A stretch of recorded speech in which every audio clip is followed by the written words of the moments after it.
There's an interesting dynamic, once again, connected to a very sad reality of this nation. Now, here's what I want to do. There's another mass shooting in the United States of America. Multiple people dead. Multiple people injured. I want to first take you to what Sean Hannity had to say, broadcasting right after this trauma. Here it is.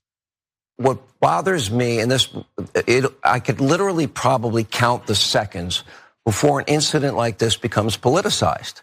And that part of it I never like, because that's not going to bring back lives.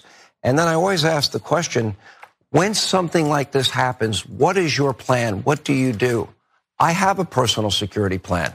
I train in mixed martial arts. I've been a big believer in the Second Amendment for a long time, with the prayer that I never would have to use it.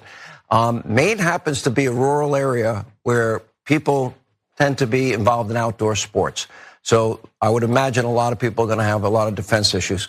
But the bigger question, what do you see as the underlying cause of a lot of these shootings? I want you to understand the hypocrisy of Hannity during moments like this, where tragedy is real. He wants to dissuade anyone from the argument of a policy solution. So instead of calling it a policy solution and a good faith debate about what policies would lead to a better outcome, instead of that, he says, I'm just waiting for them to politicize it. And we're not going to politicize it on my political show as we continue to politicize it the other way. So he wants you to think somehow talking policy is a bad thing. Do you know what political means, or the dynamic of something being politicized? It means having to do with the affairs of the country or government. That's the core of the definition of the word. He probably doesn't know that. In addition to that, he literally then proceeds to give an interview about solutions that are absolutely not solutions, that are credible, such as his ability to engage in martial arts. He literally said this on television, as if somehow that is a serious barrier to a mass shooter. They're reaching. 40-year-old Robert Card, the suspect in Wednesday's mass shooting, which took place in Maine, is facing 8 counts of murder, according to Maine State Police Colonel William G. Ross, as authorities have identified 8 victims and are working to identify 10 more. An intensive manhunt is underway as Card remains at large and should be considered armed and dangerous, while Hannity talks up his martial arts skills. As of now, 18 people are reported dead, another 13 injured. 7 of the people killed in the shooting were found at a bowling alley. It's called just-in-time recreation, including 1 woman and 6 men, all died from apparent gunshot wounds. 8 of those killed were found near the Scamingus Bar and Grill, including 7 men inside the establishment and 1 who was found outside. All of those victims also died of apparent gunshot wounds. An additional 3 people killed in the shootings have been taken to local hospitals. I'll put up the colonel. This is Colonel Ross. On Thursday, he provided a timeline of events around Wednesday's mass shootings.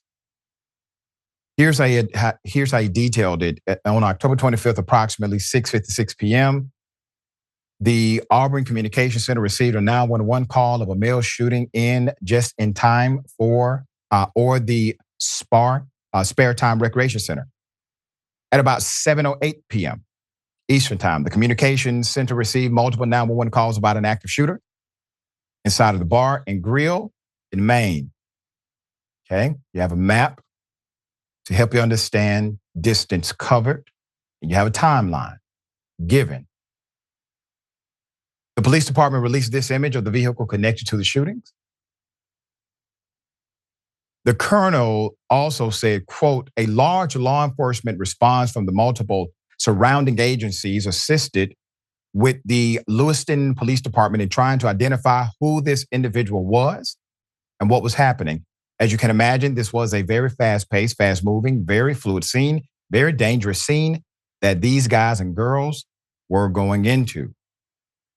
Let me give you what's available on CARD. Law enforcement officials in Maine, they tell CNN that CARD is a certified firearms instructor and a member of the U.S. Army Reserve. CARD had recently made threats to carry out a shooting at a National Guard facility in Maine, and also reported mental health issues, including hearing voices, according to the official. Okay. Former Speaker of the House, Newt Gingrich. Oh, Newt finds a way to always kind of weasel his way back on television, make himself halfway relevant. So this is what Newt had to say about the mass shooting. This is a bit sketchy. Your reaction to the initial reports here? Well, I mean, first of all, it's horrible. Yep. And I think that we're going to have to really think through a better method of protecting people. Frankly, in states that have concealed carry and other permits, constitutional carry permits, you have a much more rapid response to these kind of people who are crazy. And we have no idea what this person's motivation was, but I think we have to assume as we move forward that people, and by the way, this also applies to what happened in Israel when Hamas attacked. We have to have a greater ability for our citizens to protect themselves, because it's clear the law enforcement comes in after the massacre. But law enforcement's almost never there to stop the massacre. This has been true in Europe. It's been true here. It's been true in Israel. So I think we have to think about a whole new strategy, because these kind of people are extraordinarily dangerous, are willing to kill others, have no sense of decency, and frankly, you have to stop them as early as possible to minimize the loss of individual lives. You know what, Newt? I actually agree with your last statement. Stop them as early as possible. You see, in your context, you would like to stop them after they kill, I don't know, maybe 5 people, maybe 6, possibly 7. And then you stop them. You see, I think we can actually stop them earlier than that, Newt. I think we can stop them before they actually get their hands on the weaponry.